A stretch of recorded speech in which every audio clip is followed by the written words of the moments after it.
Good morning, Olivia. I hope you're having a great day. This story is called Mr. Putter and Tabby Fly the Plane.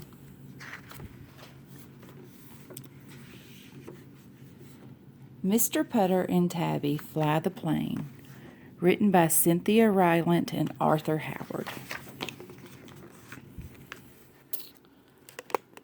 Let me adjust the camera. I want you to be able to see all of the pictures. Toys.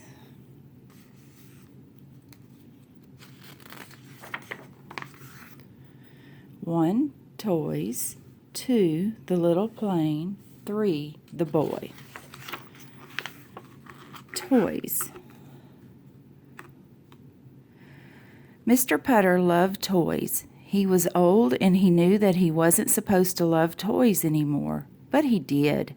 When Mr. Putter and his fine cat Tabby drove into town, they always stopped at the toy store.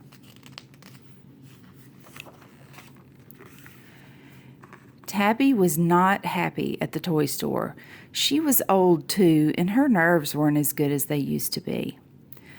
The wind-ups made her twitch, the pop-ups made her jump, and anything that flew gave her hiccups. But Tabby loved Mr. Putter, so she put up with all of it. While she twitched and jumped and hiccuped, Mr. Putter played with everything. He played with the dump trucks. He played with the cranes. He played with the bear on the flying trapeze. But most of all, he played with the planes. Ever since he was a boy, Mr. Putter had loved planes. When he was young, he had covered his whole room with them. Biplanes were his favorite, but he also loved monoplanes and seaplanes and shiny ace junkers. He thought he might really fly a plane one day, but he never did. So now he just looked at toy planes every chance he got. One day, when Mr. Putter and Tabby were in the toy store and Tabby was hissing at a wind-up penguin, Mr. Putter spotted a plane he had never seen before. It was white and red with two wings on each side and a little flag on its tail. It was the most beautiful biplane he had ever seen, and it had a radio control so a person might really fly it. Mr. Putter was in love. He bought the little plane and put it in the car with Tabby.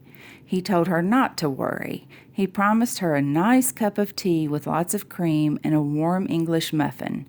But still she hiccuped all the way home.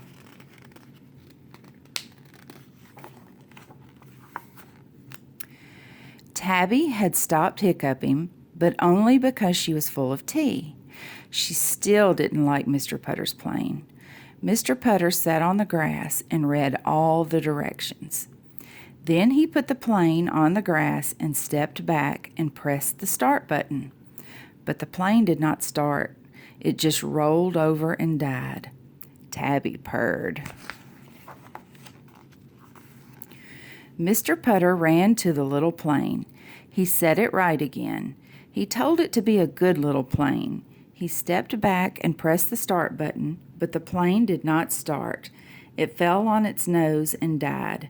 Tabby purred and purred. Mr. Putter ran to the plane. He brushed the dirt off its nose. He told it to be a brave little plane. He stepped back and pressed the start button, but the plane did not start. One of its wings fell off and it died. Tabby purred and purred and purred. But poor Mr. Putter was so sad. He picked up his little biplane. He told the plane that it was all his fault. He told it that he was an old man, and old men shouldn't have toys anyway. He said he wasn't any good at flying planes. Tabby watched Mr. Putter. She could see that he was sad. Then she felt sad too. Tabby went to Mr. Putter and rubbed herself against his legs. She sat on his shoulder, put her head by his, and licked his nose. This made Mr. Putter feel better. He decided to try again. He fixed the wing. He set the little plane on the grass. He told it that he and Tabby knew it was the best plane in the world. Then he pressed the start button. The little plane choked. The little plane coughed. The little plane gagged. But it didn't die. It warmed up and began to sound better. Then slowly, slowly, it rolled across the grass. It picked up speed. And then it flew. It flew high into the blue sky. Mr. Putter cheered. Tabby purred and hiccuped. Mr. Putter was finally flying a plane on his own. Every day, 3, the boy. Every day for many weeks, Mr. Putter and Tabby flew the little biplane. Tabby never hiccuped any more. She had become used to flying things. Children from town heard about the plane, and they all came to the fields to watch it fly. Mr. Putter loved this. He liked the company. He let the children take turns flying the little plane, and he felt like a proud grandpa. One boy he liked best of all. The boy was a little shy, a little clumsy, a little forgetful, just like Mr. Putter. But whenever the boy flew Mr. Putter's plane, he wasn't shy or clumsy or forgetful at all. He was strong, he was sure, he was happy.